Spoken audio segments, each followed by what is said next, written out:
दादा गुरुदेव रायन सूरी महाराज द्वारा ये आदिनाथ भगवान की प्रार्थना रचित जो स्तवन है, उस स्तवन के अंदर परमात्मा के साथ रहना और उसका आनंद कितना अपूर्व रहता है वो आत्मार्थी जान सकता है।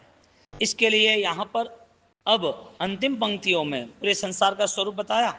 संसार की स्थितियाँ ऐसी ऐसी है और इंसान इसमें जुड़ जाता है। इंसान अपने को हर दिन बेहतरीन बनाने का प्रयत्न करता है तो उसका जीवन समाधि में रहता है, लेकिन उसको वो याद ही नहीं रहता है कि मुझे मेरे लिए कितना सुधार करना है।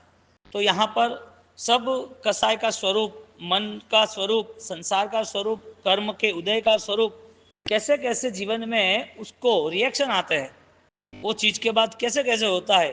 तो निर्णय ये बना कि सामग्री कितनी भी हो, राजा महाराजा भी बन गया हो, विद्याधर भी बन गया हो, हजारों लाखों लोगों का सम्मान भी मिलता हो, लेकिन जब तक अपने मन में आत्मा का बोध तैयार न होता हो, आत्मा के लिए हमारी नजर न उठती हो, तो वो सारी चीजें उसके जीवन को शांति दिलाने वाली नहीं बनती। यहाँ आदिनाथ भगवान के स्तवन में तीन एक जनी चे मुझ साची, तीन कारण चरणे रयो माची, ओ जानो प्रभु जी नवी काची, नवी काची ओ सजनी रे, आदि जी नंद शु अर्जी कर जो हे हवि मुझ मननी रे, पाथलड़ी सोणवजो हूँ कहुए हवि। दो चीज, आसाधना और विराधना, दोनों में फर्क है क्या? यहाँ पर अध्यात्म लक्षी एक जनी से मुझ साची, मुझे एक ही जो है जो मुझे साथ दे सकता है, कौन है? वो है मेरा आत्मदर्शन, यानी मेरी अध्यात्म की स्थिति। वो कभी भी मुझे ऑलरेडी धोखा नहीं दे, संसार धोखा दे देगा। शरीर को कितना भी संभालो, पता नहीं कि कब कैंसर डिक्लेयर हो जाए, पता नहीं कब माइग्रेन डिक्लेयर हो जाए, पता नहीं कब कोलेस्ट्रॉल डिक्लेयर हो जाए। इस शरीर को लेके कोई भी रूल्स फिक्स नहीं बन सकता, क्योंकि अस्थिर है, चंचल है, क्षणिक है। तो यहाँ पर सारे संसार का ऑलरेडी रूप रंग देख लेने के बाद सारे संसार पर यदि हमें भरोसा हो रहा है तो वो गलत फहमी है। ये जो दृढ़ श्रद्धा है, संसार अमी असारे नथी सुहम वाही बेवना परुणे, संसार असार है, ऐसी परमात्मा ने जो वचन, जो प्ररूपणा की है, वो पहले तो श्रद्धा बिठानी पड़े, क्योंकि हमारा लगातार कई अरसों से, कई भवों से हमारे लिए यही सब कुछ है। और ये सारी चीजों से हमें जितना जितना भी वैराग्य आएगा, इतना इतना वितरागता का अनुभव भी होगा, क्योंकि वैराग्य और वितरागता वो ऑलरेडी लंबी यात्रा है। जब तक वितरागता प्राप्त ना हो तब तक वैराग्य आवश्यक है, और वैराग्य इसके लिए आवश्यक है, ये सब झूठ संसार वो ऑलरेडी मेरा नहीं बनेगा, न किसी का बना है। ये जो दृढ़ श्रद्धा संकल्प है वो अध्यात्म का ऑलरेडी बीजारोपण है। आरोग्य बोहि लाभम समाही वरम उत्तम दिंदु, क्योंकि संसार में तो रिएक्शन आने वाली हजारों घटना है दिन की। संसार में हर बार रिएक्शन आना ही आना है। कोई बोलेगा ऐसा हो ही नहीं सकता, तो समकिती आत्मा, अल्पकसाई आत्मा, शीघ्र मुक्तिगामी आत्मा नहीं होता तो अच्छी बात है।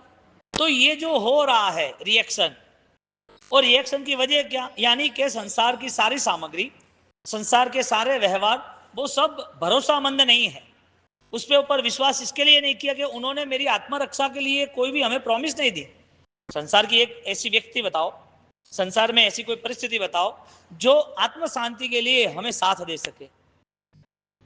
भोजन किया, अल्पकालीन सुख, शरीर को थकान लगी, सोए, शरीर को अच्छे कपड़े पहनाए, गहने पहनाए, ये सारी चीजें किसी और के लिए, खुद के लिए नहीं। और किसी और के लिए कुछ भी किया जाए तो वो चीजें, वो चला गया तो वो भी समाप्त। फंक्शन था तब तक की शोभा थी, फंक्शन खत्म, सब कुछ विचार खत्म। तो फिर जब ये सारी परिस्थितियां बनती रहती है, और उसमें भी कितना भी बड़ा फंक्शन हो, उस बड़े फंक्शन में तुम्हारा ही नाम हो और तुम्हारा ही सम्मान होने वाले हो, और दूसरे हजारों दूसरी संस्था इकट्ठी होने वाली हो, और उसमें हजारों लोगों के सामने तुम्हें बहुमान दिया जाए तो भी तुम्हारे शरीर में यदि कैंसर है तो भी आनंद नहीं आएगा।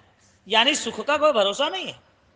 अनुकूलता जब तक है वो सारी अनुकूलता पराधीन है, और जब तक अनुकूलता है तब तक मन की स्थिति को सजग बनाना जरूरी है।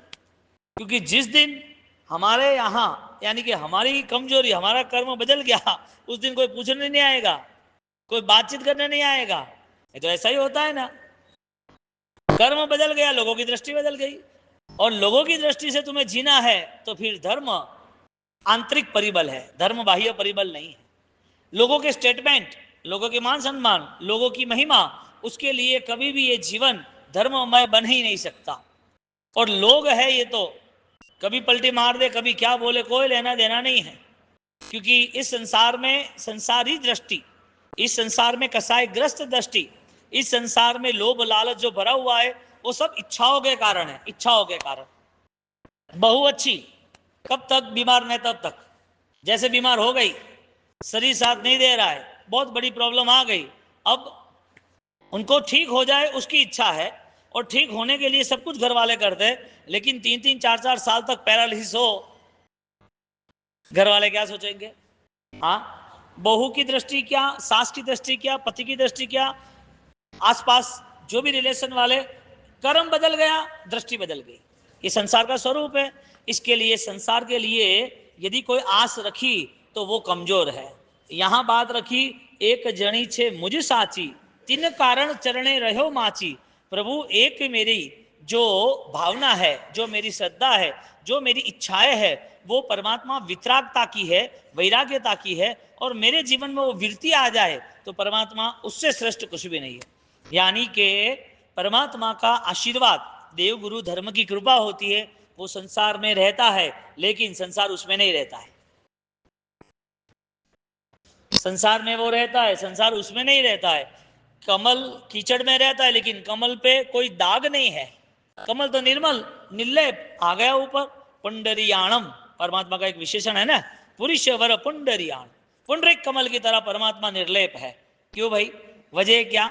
तो संसार में रहा हुआ जीव यदि उसके पास वो अध्यात्म की, आत्मदर्शन की स्थिति है, तो ये पूरा संसार आराम से वो मुक्ति की तरह वहन कर लेगा। 2 परिस्थिति है, विराधना और आसाधना। आसाधना करनी नहीं है, हो जाती है अज्ञानता के कारण। विराधना जानबूझकर करनी है, भयंकर अज्ञानता के कारण। आसाधना छूटने का चांस है, समझदारी आएगी, आसाधना हो गई है तो छूट जाएगा। समझदारी है कि आसाधना है, गलती है, पाप का फल है, और भगवान की आसाधना नहीं करनी चाहिए, और वो मिच्छामिदुक्कड़म देके वो सुधार लाता है। विराधक आत्मा जो है वो सुधार में तैयार नहीं होता है। विराधना लगातार चलती रहती है, विराधना रुकती नहीं है। तो आसाधना और विराधना दोनों का फल कर्मबंध तो है, दोनों का फल असाता, दुख तो है ही, लेकिन आसाधना से वो मुक्त हो सकता है, विराधना से मुक्त नहीं होने की वजह उसे वहां रंग राज आनंद है, क्योंकि आत्मदर्शन में नहीं जुड़ा। यदि आत्मदर्शन में जुड़ता तो उसकी मोह की स्थिति बहुत कम हो जाती।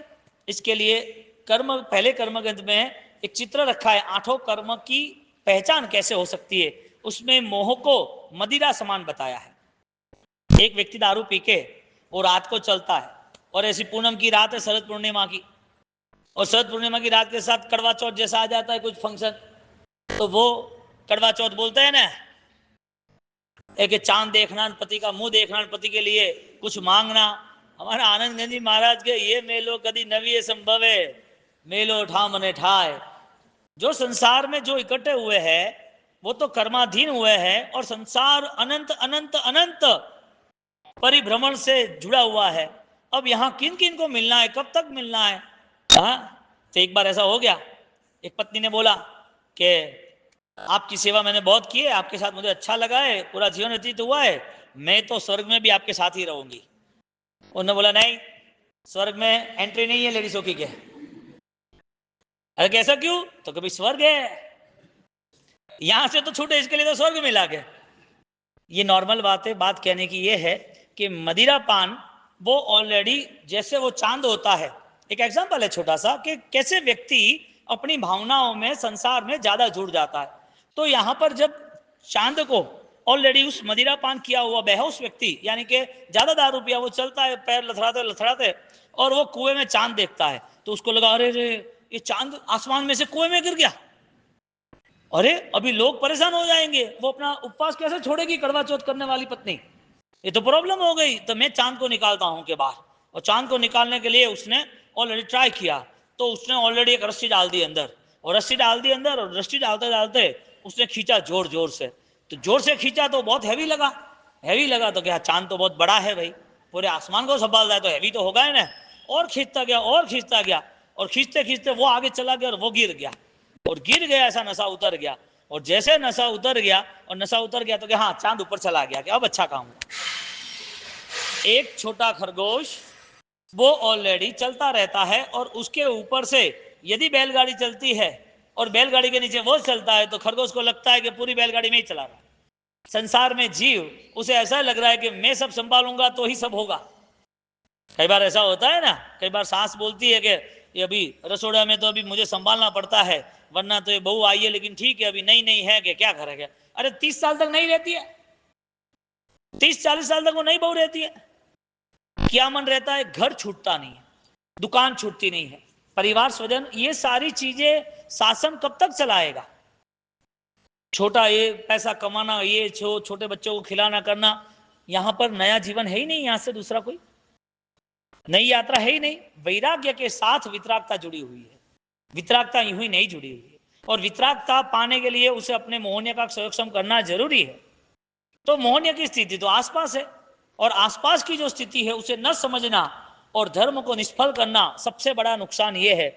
जीवन चला गया वो नुकसान नहीं, पैसा चला गया, बीमारी आ गई, स्वास्थ्य चला गया, वो नुकसान नहीं। आपकी यदि जीवन यात्रा में क्रिया कम ज्यादा हुई, वो भी नुकसान है। सबसे बड़ा नुकसान ये हमें श्रद्धा के साथ जीवन व्यतीत करना था। श्रद्धा मेरी ये थी कि मैं नित्य आत्मा हूं, और मेरी आत्मा एगो में नथी कोई, अकेला आया अकेला जाने वाला है, और ये सारी व्यवस्था कर्म इसके लिए कर रही है कि मेरे आत्मा के साथ कर्म जुड़े हैं। अब अनंतानुबंधी में से बाहर निकलने के लिए अपने अंतर के रस को, अपने विचारधारा को, इंटरेस्ट को, उसे बदलना तो पड़ेगा ना। क्योंकि बचपन से लेके बुढ़ापे तक आप देखो, हर बार नया नया कोई भी मौका एक वार्ता खड़ा हुआ, हर बार मन यही सोचता रहता है, ये ले लूं, ये हो जाए तो अच्छी बात है, ये मिल जाए तो अच्छी बात है, ये तो मेरे पास है। तो ये जो चीजें हैं, उस चीजों ने तुम्हें पकड़ के रखा। और संसार तो कह ही रहा है कि तुम्हें किसी को नहीं छोड़ूंगा, नमस्तु वर्धमानाय स्पर्धमानाय कर्मणा। ये तो स्पर्धा चल रही है कर्मों की। महावीर जैसे परमात्मा, उन्होंने उस स्पर्धा में जीत लिया। बाकी संसार में तो पूरी जाल बिछाई रखी है कर्मों ने। अब यहां पर जब आत्मार्थी आत्मा संसार में रहने के बाद वो संसार से अलिप्त रहता है, तो उसका वैराग्य दिखता है, और वैराग्य की भाषा में उसका रस बदलता है। वैराग्य यानी रस परिवर्तन, वैराग्य यानी राग के साधन पर से उसकी ऑलरेडी दृष्टि बदल जानी, दृष्टि उड़ जानी। जो भी संसार की स्थिति है, वो संसार की स्थिति में उसका शरीर रह रहा है, अब उसका मन नहीं रह रहा है। तो यहां पर क्रिया का बोध नहीं कहा, लेकिन अध्यात्म का बोध कहा। तो अंत समय में यदि किसी को नौकार सुनाना कि नौकार सुनो, नौकार से अच्छा होगा, इससे अच्छा उसको आत्मभाव में ले जाना। उसका यदि सेंस एक्टिवेट हो, उस जीव का अंत समय यदि उसकी जागृति हो, तो उसे समझाना कि संसार की स्थिति ऐसी है, ये सब अनित्य है, आत्मा के गुण ऐसे, आत्मा ऑलरेडी शाश्वत स्वरूप ही है। हम क्या करते हैं, नौकार सुना देते हैं कि नौकार सुनो, नौकार सुनने से आपका कल्याण हो जाएगा। कौन सी क्रिया ऐसी है जिससे शीघ्र सम्यक दर्शन मिले? कौन सी क्रिया ऐसी है जिससे वैराग्य मिले? कौन सी क्रिया ऐसी है जिससे कसाई त्याग हो जाए? कौन सी क्रिया ऐसी है जिसमें ऑलरेडी मन राजी हो और अपन दोष क्षय करे, सबकी गलतियां माफ करे? एक क्रिया हो तो ऐसी बताओ। और क्रिया है तो तुम्हारे जीवन में जितनी क्रिया उससे रिजल्ट मिला हो तो बताओ। जवाब ये आया कि हमें जब आत्मा की बात करनी है, आत्मा की शक्ति का यदि हमें प्रागट्य करना है, तो हम बहुत सालों से ऑलरेडी अननोन पर्सन रहे, अज्ञान में रहे। क्यों ऐसी परिस्थिति बनी, किस कारण बनी? हमारे साथ तो आते रहे, प्रवचन तो होते रहे, अनुष्ठान तो होते रहे, हम भी ऑलरेडी तीर्थ यात्रा और अनेक आराधना के संपर्क में रहते रहे, तो हमने वैराग्य की तरफ दृष्टि क्यों नहीं की? वैराग्य यानी तुम कुछ भोजन त्याग कर रहे हो, कि तुमने कुछ समय में क्रिया कर ली, या तुमने दान दे दिया, उसे वैराग्य कहेंगे न? तो दुनिया में तुमसे ज्यादा ऑलरेडी बहुत सारे लोग ऐसे हैं जो सब कुछ कर रहे हैं, लेकिन ये सारी चीजों के साथ वापिस संसार का जो नशा है वो छूटता नहीं है। तो आसाधना और विराधना में क्या फर्क आया? आसाधना का ऑलरेडी उसे बोध है कि मेरी भगवान की आज्ञा का पालन नहीं हुआ है, वो आसाधना। और विराधना यानी कि मैं मेरे भारी से भारी कर्मों को बदलने की इच्छा नहीं है, और कर्म बंधन होता जा रहा है। वहां पर परमात्मा केंद्रवर्ती है, यहां पर संसार केंद्रवर्ती है।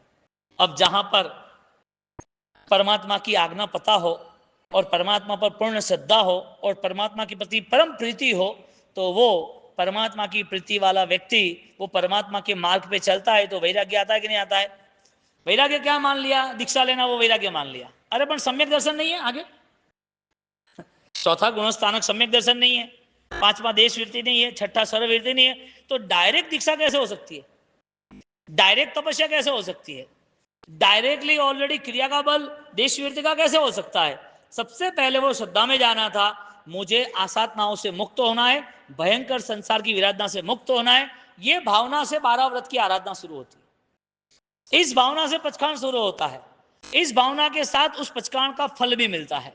क्योंकि करेमी मनते सामयम सावध्यम जोगम, सावध्य जो है, क्या सावध्य है?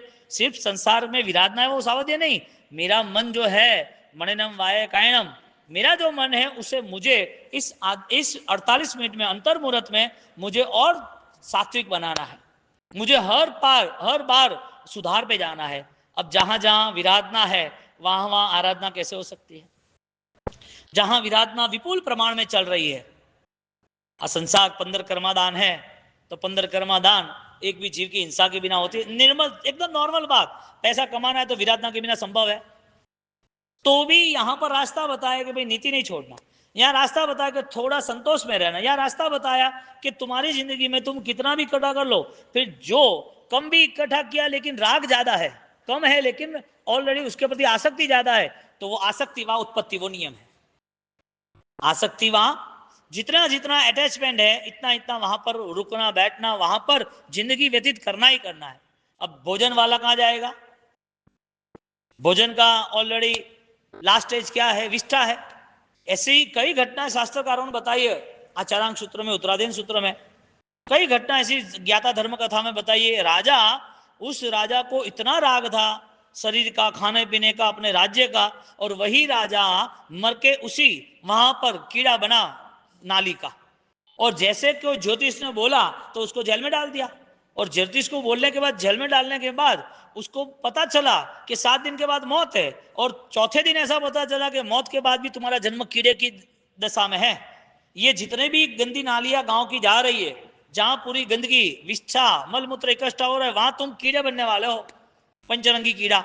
और तुरंत ही उसको ऑलरेडी और गुस्सा आया कि तू ज्योतिषी है और मुझे डरा रहा है, नहीं चलेगा। तो उसको चौथे दिन मिलने गया, बंद इसके लिए किया था कि ज्योतिष ने उसके लिए अनाउंस किया था कि तेरा 7 दिन के बाद मृत्यु है। 4 दिन तक वो हेल्दी था, चौथे दिन उसको मिलने गया कि बोल क्या कह रहा है, मुझे कुछ नहीं हुआ, तो बोल रहा है कि मौत है, कि मौत नहीं भयंकर मौत है। क्या? क्यों? तो कि कीड़े बनने वाले हो, हट, ऐसा बोलता है, नहीं चलता है। व्यक्ति को अपनी इच्छा अनुसार सुनाई नहीं दे रहा है तो उसको रिएक्शन आता है। हमने जो सोच के रखा है वो होना चाहिए, यदि नहीं हुआ तो फिर तोड़ फोड़ शुरू। भगवान की वाणी की असर कितनी हुई, क्षमता रखनी चाहिए, उसके जैसा थोड़ी बनना चाहिए। यहां पर तुरंत ही उसको और 7 दिन डाल दिया और सैनिकों को तैयार किया, कोई भी कीड़ा दिखा तो मार डालना। आधे आधे सैनिक तो निकल गए कि गंदगी के लिए थोड़ी हम सेना में जुड़े हैं, निकल गए, और कोई भी कीड़ा दिखे मार डालना, भाला पत्थर चाकू सब लेकर रखा। लेकिन संसार का नियम है, हर किसी को जीना पसंद है, न मृत्यु, मरना किसी को पसंद नहीं है। और जैसे कीड़ा जन्म हुआ और वो कीड़ा तुरंत वहां से उसके ऊपर चारों ओर पत्थर भाले बहुत सारे मारने के लिए बहुत प्रहार हुए, वो बच के निकल गया। उससे थोड़ी लेना देना है कि मैं राजा था, उसको ऐसा थोड़ी लगा कि ये विष्ठा है मुझे छोड़नी चाहिए। जो भव मिलता है तद भव के संस्कार वहां पर जुड़ जाते हैं। यहां तुम गंदगी नहीं खाओगे, लेकिन कुत्ते के भव में हो तो गंदगी खाएगा, कौवे के भव में तो गंदगी खाएगा। आत्मा ने वैराग्य भाव नहीं लाया, अनासक्त भाव नहीं लाया, आत्मा वितरागता को नहीं पहचान पाया, इसके लिए ये संसार जब समाप्त होगा उसके बाद अनंत काल इतनी भयंकर दुर्गतियां है। इससे पहले हमें विराधक भाव को छोड़ना, हमें ऑलरेडी आसात्मा को भी त्याग करना। शब्द क्या रखा? एक जनी छे मुझ साच, एक ही जो मेरे लिए विश्वास पात्र है, एक ही मुझे साथ दे सकता है। ये श्रद्धा बैठ जाए तो संसार की हर घटनाओं में आप नॉर्मल बन सकते हो, हर घटनाओं में। परमात्मा की प्रीति में हर साधकों ने, हर भक्त ने परमात्मा बनना वही स्टेटमेंट तय किया, क्योंकि उनको आकर्षण ही इतना था कि ऐसा स्वरूप होता है। ऐसे सिमंदर स्वामी है, ऐसी वितरागता है, ये केवल ज्ञान में इतना परम परम आनंद है, ये भावनाओं से आगे बढ़े।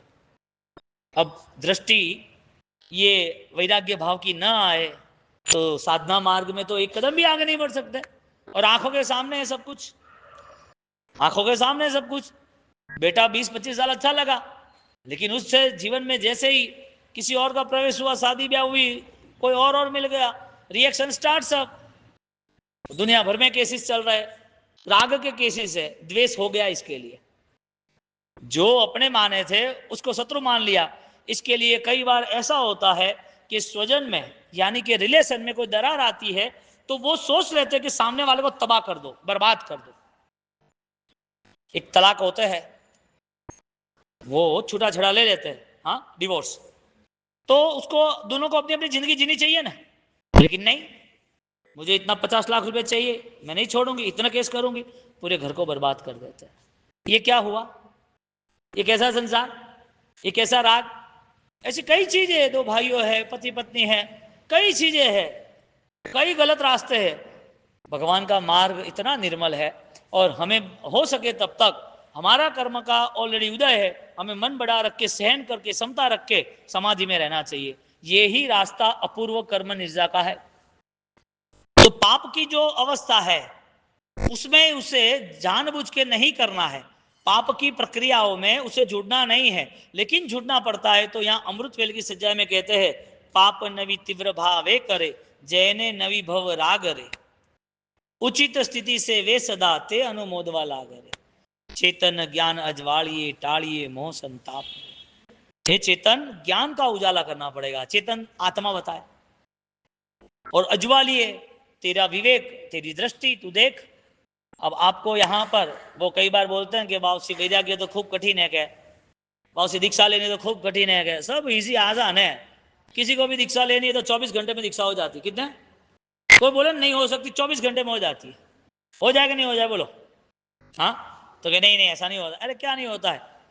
अभी यहां से कोई प्लेन क्रैश हो गया और खुद ऑलरेडी बहुत भयंकर परिस्थिति में जला हुआ है और हॉस्पिटलाइज है और बहुत परेशानी है, और ड्रेसिंग ने ये वो ने सर्जरी सब चल रही है, और कोई आके के देख कैसा जीवन है तेरा, जीवन अभी बहुत लंबा चले ऐसा नहीं लग रहा, बहुत जलन हो गई है, स्किन के जो 7 लेयर्स होते हैं वो 7 लेयर्स बहुत जल गए तेरे, तुझे बचना है और अच्छी तरह रहना है, वरना ये सड़ी हुई जिंदगी 1 साल रहेगी। जिंदगी भर ड्रेसिंग करता रहना, खटिए पे पड़े रहना, खाना पीना तेरे हाथ में नहीं है, जलन जलन जलन रुकने वाली नहीं है। इससे अच्छा धर्म का ध्यान कर तो कि हाँ बरोबर है। हाँ, कैसा वैराग्य आ जाता है अपने आप, अपने आप वैराग्य आता है कि नहीं आता है? दुख के कारण उसे मन को शांत रखना है कि समझदारी के कारण मन को शांत रखना है? कसाई त्याग होता है तो किसके द्वारा होता है? मन को समाधि में रखना है तो किसके द्वारा होता है? ज्ञान दशा जो है, चेतन ज्ञान अजवाड़िए रे, ताड़िए मोह संताप रे, मोह का संताप वो समाप्त करना था। क्यों? दुख कभी भी कम होने वाले नहीं है। आज दुख नहीं है तो भी ऐसी गलतफहमी में नहीं रहना कि कभी दुख नहीं आएंगे। दुख जितने भी है वो सारे दुख यदि सही धर्म नहीं किया तो वो काउंटेबल बढ़ते जा रहे, वो आएंगे आएंगे आएंगे। इसके लिए प्रतिक्रमण की आराधना भाव धर्म कहा कि आज मनोबल वैराग्यवान बना के त्याग की भावना से सबसे पहले पुरुषार्थ कीजिए कि मेरे अंदर की सारी दुर्भावना, दुर्बुद्धि सारी दूर हो रही है। तनाव आया तो दुख आएगा, इसके लिए संसार में भरोसा पात्र कोई नहीं है। संसार में कितना भी विश्वास करो धोखा करने वाला है। और वो संसार में यदि आज दुख नहीं है, आज सारी अनुकूलता है, तुम चाहो वो हो सकता है। तुम्हें आज यदि 4 मिठाई खानी है तो खाओ, तुम्हारे लिए ऑलरेडी जहाँ घूमना फिरना तो जाओ, तुम्हारे ऑलरेडी 100 किलो या तोला सोना लाना तो लाओ, सब कुछ अनुकूलता है, तो भी ये गलत फहमी में नहीं रहना कि दुख नहीं आएगा। यदि दुख नहीं आया है तो वैराग्य के कारण धर्म में जुड़कर सहन कर भी अपूर्व निद्रा करनी।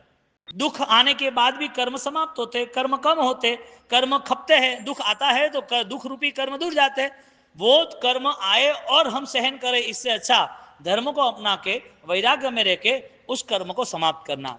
आनंद किस में आएगा? सामने से दुख आए उसमें आनंद नहीं आएगा, हम सामने से अपना लेंगे उसमें आनंद आएगा, जिसे सकाम निर्जा कहते हैं। अब यहां पर सुख के कारण यदि वो भ्रम में रहे कि मुझे बहुत आनंद है, मैं बहुत सुखी हूं, मेरी अनुकूलता है, तो फिर चक्रवर्ती बेवकूफ थे, राजा महाराजा बेवकूफ थे। क्यों? आज भी जो भी संपन्न परिवार से वैराग्यवान होते और वो परमात्मा के पंथ पर विचरण कर रहे, ऐसे वैराग्यवान आत्माएं देश वीरति सर्ववीरति जो स्वीकार कर रहे, उनके जीवन में क्या अनुकूलता कम है इसके लिए? नहीं, ये सम्यक ज्ञान है। इसका मतलब ये हुआ शरीर का भेद करने का मनोबल मिला तो वो साधना में लग गए, क्योंकि साधना यानी कष्टकारी। आज तुम्हें कुछ भी कहा जाए और वो कष्टकारी है तो मन नहीं मानेगा, और यदि वो सही है, इजी है और कर रहे थे तो शरीर के लिए कर रहे हैं कि हमारे मन के परिवर्तन के लिए कर रहे। यहां पर बात की है, तीन एक जणी छे मुझ साची, तीन कारण चरणे रयो माची, यो जाणु प्रभु जी नवी काची, नवी काची हो सजनी रे, आदि जी नंद शु अरजी कर जो ए हवी, मुझ मननी रे वाथलड़ी सुनव जो हूँ कहूँ ए हवी।